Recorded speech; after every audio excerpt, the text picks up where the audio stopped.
ઉત્તરાયણના તહેવારમાં બીજું કાંઈ બને કે ના બને પણ દરેકના ઘરમાં ખીચડો તો જરૂર બનતો હોય છે. ખીચડો ખાવાના અદ્ભુત ફાયદા છે જે લગભગ વ્યક્તિ જાણતા જ હશે, પણ આજકાલની જનરેશન આવી બધી હેલ્ધી વસ્તુઓથી દૂર ભાગે છે. તો આજ ડિમ્પલ્સ ડિશીસમાં જુદી જુદી 2 રીતે ખીચડો તૈયાર કરવાની રેસીપી શેર થશે. સાથે સાથે આ ખીચડાને 10 દિવસ માટે પણ તમે સ્ટોર કરી શકો છો. કઈ રીતે એ પણ આજના વિડીયોમાં શેર થશે. તો ચાલો ખીચડો બનાવવાની પ્રોસેસ શરૂ કરીએ. તો સૌથી પહેલાં તો ખીચડો તૈયાર કરવા માટે કેટલા પ્રકારના અનાજનો ઉપયોગ થાય છે અને કેટલા પ્રમાણમાં.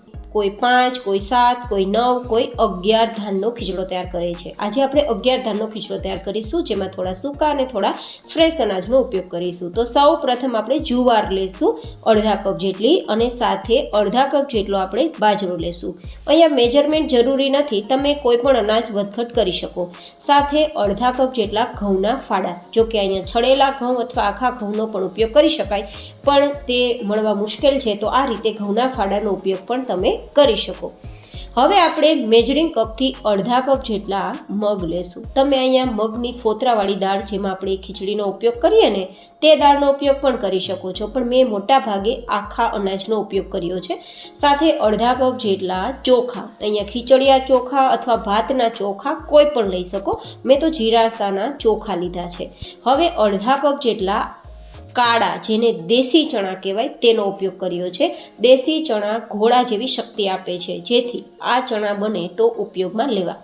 હવે આપણે અડધા કપ જેટલા મઠનો ઉપયોગ કરીશું.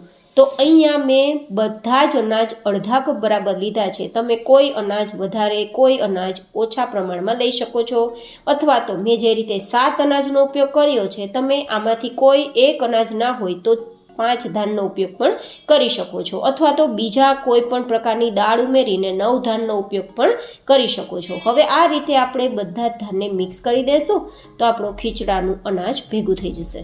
તો હવે આપણો આ તૈયાર થયેલ ખીચડાને આપણે સાદા પાણીથી ધોઈ લેશું, જેથી કચરો સાફ થઈ જાય.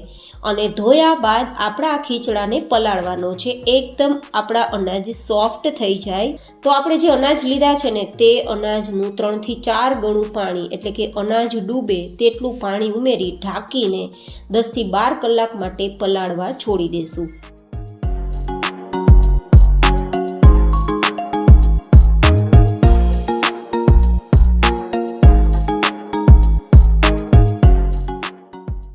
દસ થી 12 કલાક જેવો સમય થઈ ગયો છે. તમે ઓવરનાઇટ પણ સોક કરી શકો છો, પણ હા, એકવાર ચેક જરૂર કરી લેવું કે બરાબર અનાજ પલળ્યા છે કે નહીં. જો આ રીતે હું ચણાનો દાણો જોઉં ને તો 2 ભાગ થઈ જાય છે, તે જ રીતે મગનો દાણો, જુવારનો દાણો બધું ચેક કરી લેવાનું બરાબર. તો આપણો ખીચડો બનાવવા માટેનું અનાજ પરફેક્ટ છે. હવે આપણે કઈ રીતે ખીચડો તૈયાર કરીશું. તો ખીચડો તૈયાર કરવા માટે જો માટીનું વાસણ તમને મળે તો વધારે સારું. જો માટીનું વાસણ ઘરમાં ના હોય, અથવા તમને ના મળે, અથવા બનાવવો ના હોય, તો તમારે સ્ટીલના વાસણનો ઉપયોગ કરવો, પણ એલ્યુમિનિયમના વાસણનો ઉપયોગ ના કરવો, એ હું તમને સજેશન આપું છું. જો કે ચોઈસ તમારી પાસે છે, તમારે બનાવવું હોય તો તેમાં પણ બનાવી શકો. અને હા, બીજું એ કે ક્યારેય ખીચડો તૈયાર કરવા માટે કુકરનો ઉપયોગ ના કરવો. શું કામ? કારણ કે કુકરની અંદર કોઈ પણ અનાજ રંધાતું નથી, માત્ર સોફ્ટ થાય છે અને માત્ર બફાય છે. તો જો તમે ખીચડાને રાંધવા માંગતા હોય તો તમારે આ રીતે કોઈ ખુલ્લા વાસણનો ઉપયોગ જ કરવો, કુકરનો ઉપયોગ ના કરવો. તો મેં અહીંયા માટીના વાસણનો ઉપયોગ કર્યો છે, જેથી ખીચડાની જે સુગંધ છે તે જળવાઈ રહેશે, તેનો સ્વાદ જળવાઈ રહેશે, અને તેના ગુણધર્મો, પોષક તત્વો પણ જળવાઈ રહેશે. તો આ રીતે મેં માટીનું પોટ લીધો છે. હવે ખીચડો તૈયાર કરવા માટે પરફેક્ટ માપ હોવું જરૂરી છે. તો ઘરમાં રહેલી વાટકી અથવા કપના માપથી 1 વાટકી કે 1 કપ જેટલો આપણે તૈયાર કરેલો પલાળેલો ખીચડો લેશું, અને જે વાટકીથી ખીચડો લીધો છે ને, તેના 4 ભાગનું પાણી, એટલે કે 4 ગણું પાણી, 4 વાટકી જેટલું પાણી ઉમેરવાનું. જો તમારે કઠણ ખીચડો તૈયાર કરવો હોય તો 3 વાટકી જ પાણી ઉમેરવાનું, પણ જો થોડો ઢીલો ખીચડો તૈયાર કરવો હોય તો 4 વાટકી પાણી ઉમેરવાનું. કારણ કે ખીચડો જેમ ઠંડો થશે તેમ કડક થઈ જશે, જશે તો પહેલાં ઢીલો તૈયાર કરવા માટે મેં 4 વાટકી પાણી ઉમેરેલું છે. અને હવે ખીચડાને ટેસ્ટી બનાવવા માટે 3-4 ચમચી કાચા મગફળીના દાણા ઉમેરશું. અને હું અહીંયા બીજા ફ્રેશ કઠોળનો ઉપયોગ કરું છું, જેમાં આપણે અડધા કપ જેટલા વટાણા, 1/4 કપ જેટલા તુવેરના દાણા અને 1/4 કપ જેટલા વાલ ઉમેરું છું. સાથે અડધા જે લીલી મકાઈ આવે છે તેના દાણા લગભગ અડધા કપ જેટલા હશે તે ઉમેરું છું. તો કુલ ટોટલ મેં 11 ધાન તૈયાર કર્યા છે અને 11 ધાનનો આપણો ખીચડો તૈયાર થશે. હવે આપણે સ્વાદ પ્રમાણે નમક ઉમેરી દઈશું. હું અહીંયા 2 નાની ચમચી જેટલું સેંધા નમકનો ઉપયોગ કરું છું, જેથી ખીચડો વધારે હેલ્ધી બને. તમે કોઈ પણ નમક લઈ શકો છો. અને આપણો ખીચડો ઉભરાય નહીં ને તે માટે હું અહીંયા 1 થી 2 ચમચી જેટલું ઘી ઉમેરી દઉં છું. અને પછી આપણે આપણા આ માટીના વાસણને ગેસ ફ્લેમ પર મૂકશું. હવે ક્યારેક ગેસની ફ્લેમ હાઈ રાખવાની, ક્યારેક ગેસની ફ્લેમ મીડિયમ રાખવાની, તે પણ હું તમને આગળ બતાવીશ, જેથી આપણો ખીચડો કાચો પણ ના રહે અને પરફેક્ટ પાકી પણ જાય અને ખૂબ જ સ્વાદિષ્ટ પણ બને, જેથી પાણી પણ ના ઓછું પડે, પાણી વધે પણ નહીં અને એકદમ સરસ ખીચડો તૈયાર થાય. તો હવે આપણે અત્યારે ગેસની ફ્લેમ હાઈ રાખીશું અને આપણે આપણા માટીના ખીચડા ભરેલા વાસણને ગેસ ફ્લેમ પર રાખી અને આ રીતે ઢક્કણ ઢાંકી દઈશું. જો માટીનું ઢક્કણ હોય તો વધારે સારું, ના હોય તો આ રીતે કાચનું ઢક્કણ ઢાંકવું. કાચનું પણ ના હોય, માટીનું પણ ના હોય તો કોઈ પણ કાણાવાળી સ્ટીલની પ્લેટ હોય તો તે પણ ઢાંકવી. કાણાવાળી એટલા માટે ઢાંકવી કે જેથી ઉભરાય નહીં. હવે જ્યાં સુધી આપણા માટલાનું પાણી ગરમ ના થઈ જાય અને ઉકળવા ના લાગે ને ત્યાં સુધી હાઈ ગેસની ફ્લેમ રાખવી. અને જેવું એ ગરમ થઈ જાય કે ફટાફટ ગેસની ફ્લેમ મીડિયમ કરી દેવાની, એકવાર ચમચો ચલાવી દેવાનો અને પછી ફરીથી ઢાંકીને જ્યાં સુધી આપણો ખીચડો રંધાઈ ના જાય, પાકી ન જાય અને બધા જ આપણા અનાજ છે તેના દાણા મેશ થઈ જાય ત્યાં સુધી, સોફ્ટ ના થઈ જાય ને ત્યાં સુધી પકાવવાનું છે.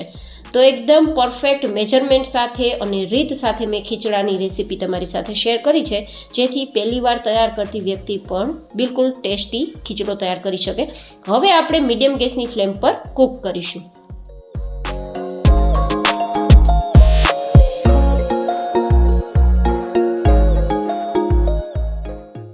લગભગ 45 મિનિટ જેવો સમય લાગ્યો છે, કારણ કે માટીના વાસણમાં મીડિયમ ગેસની ફ્લેમ પર આપણે કૂક કરશું ને તો થોડો સમય જરૂર લાગશે, પણ સ્વાદ એટલો આવશે કે જેને ખીચડો નથી પસંદ તે લોકો પણ આંગળા ચાટતા રહી જશે. તો આ રીતે આપણો ખીચડો એકદમ લૂઝ ફોર્મમાં તૈયાર થયો છે. હજુ આ જેમ ઠંડો થશે ને તેમ ઘટ થશે તો તમને લાગશે કે આવો ખીચડો થોડો હોય ઢીલો ઢીલો, પણ આ ખીચડો ઢીલો નથી, હજુ એ કડક થશે જ, કઠણ થશે. તો આટલો લૂઝ ફોર્મમાં મેં તૈયાર કર્યો છે, જેથી કોઈ પણ દાંત વગરની વ્યક્તિ પણ સડસડાટ આ ખીચડાને ગળે ઉતારી જાય. અને આટલો સરસ સોફ્ટ થઈ છે. જો જુવારનો દાણો એકદમ મેશ થઈ જાય છે, મતલબ આપણો ખીચડો બિલકુલ કાચો નથી, એકદમ સરસ પાકી ગયો છે. તો નીચે ઉતારીને સર્વ કરી લેશું. હવે જુઓ આ ખીચડાનું ટેક્સચર કેટલું મસ્ત આવ્યું છે. ફટાફટ ચમચી દ્વારા સટાસટ ગળે ઉતરી જાય તેવો ખીચડો તૈયાર થયો છે. આને બને તો તલનું તેલ ઉમેરીને જરૂરથી ખાજો, વધારે હેલ્ધી લાગશે. સિંગ તેલ પણ ઉમેરી શકો છો અને ઘીનો ઉપયોગ કરવો હોય તો તમારી ચોઈસ. હવે આ પ્લેન ખીચડો તૈયાર થઈ ગયો છે, પણ આજની જનરેશનને કદાચ આ પ્લેન ખીચડો પસંદ ના આવે અને જો તમે આ ખીચડાના પોષક તત્વો તેમને અપાવવા માંગતા હોય તો સ્પેશિયલી આજની જનરેશન માટે તમે સ્પાઇસી ખીચડો તૈયાર કરી શકો છો. જેમના માટે આપણે એક પેસ્ટ તૈયાર કરીશું. તો 3-4 ઇંચ જેટલો આદુનો ટુકડો, 3-4 નંગ મરચાંને આપણે અધકચરા ખાણી દસ્તાથી વાટી લેશું. અને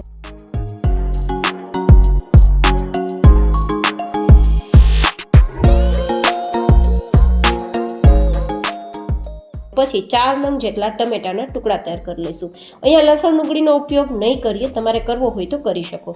હવે આપણે તડકો તૈયાર કરવા માટે હું અત્યારે થોડો વધારે તડકો તૈયાર કરું છું, કારણ કે મને થોડો તડકો એક્સ્ટ્રા વધારે જોઈએ છે. બાકી 1-2 ચમચી તેલ ગરમ કરશો તો પણ ચાલશે. તો તેલ ગરમ થઈ જાય પછી થોડા મીઠા લીમડાના પત્તા, થોડા સૂકા લાલ મરચાં, થોડી રાઈ, જીરું, હિંગ આ બધું આપણે ઉમેરી દઈશું ને તડકો તૈયાર કરી લઈશું. ખડા મસાલા ઉમેરવા ન ઉમેરવા તમારી ચોઈસ.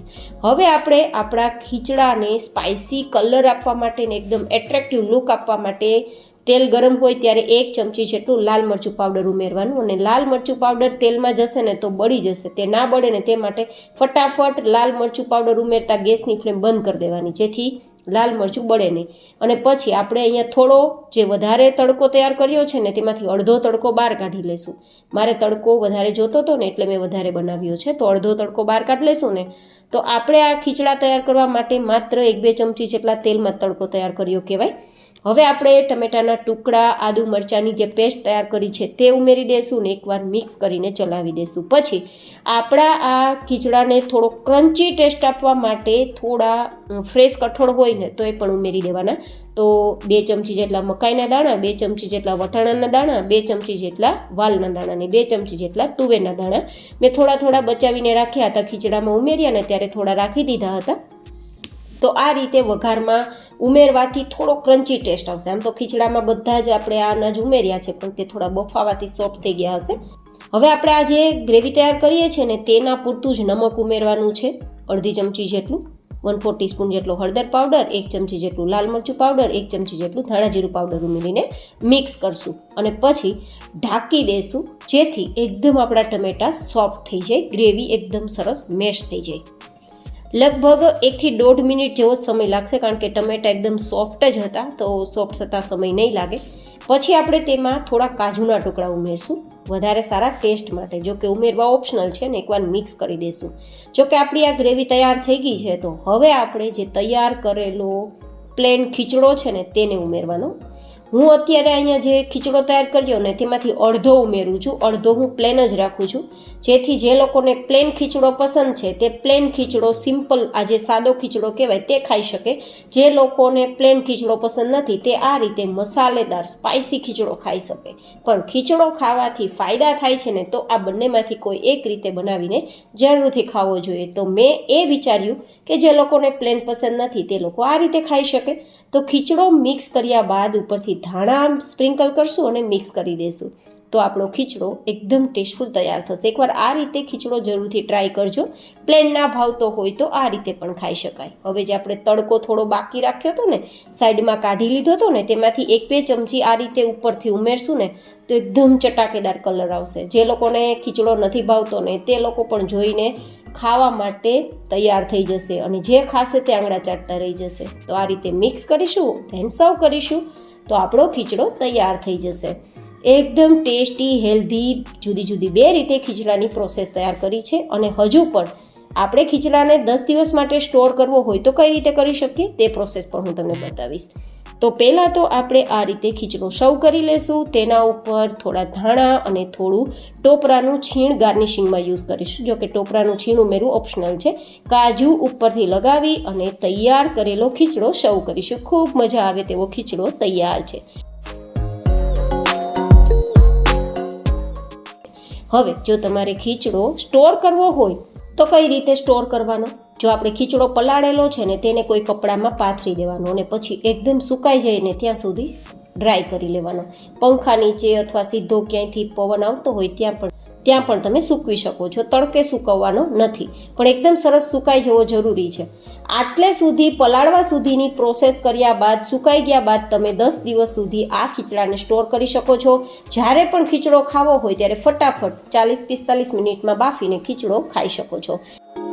કોઈ વ્યક્તિ પાસે ટાઈમ ના હોય તો આ રીતે જ્યારે સમય મળે ત્યારે પલાળી લેવાનો, સૂકવી લેવાનો ને પછી સ્ટોર કરી દેવાનો. એની ટાઈમ ફટાફટ ખીચડો તૈયાર કરીને ખાઈ શકો તે હેતુથી મેં ખીચડો સ્ટોર કરવાની રીત પણ તમને બતાવી છે. જેથી આ રીતે તૈયાર થયેલ ખીચડો માર્કેટમાં મળે છે ને તે લેવાની જરૂર નથી. તમે ઘરે તૈયાર કરી સ્ટોર કરીને એની ટાઈમ બનાવીને ખાઈ શકો. તો આજની રેસીપી કેવી લાગી મને જરૂર બતાવજો. ફરી મળીશું એક નવી જ હેલ્ધી રેસીપી સાથે. ત્યાં સુધી stay healthy and stay happy.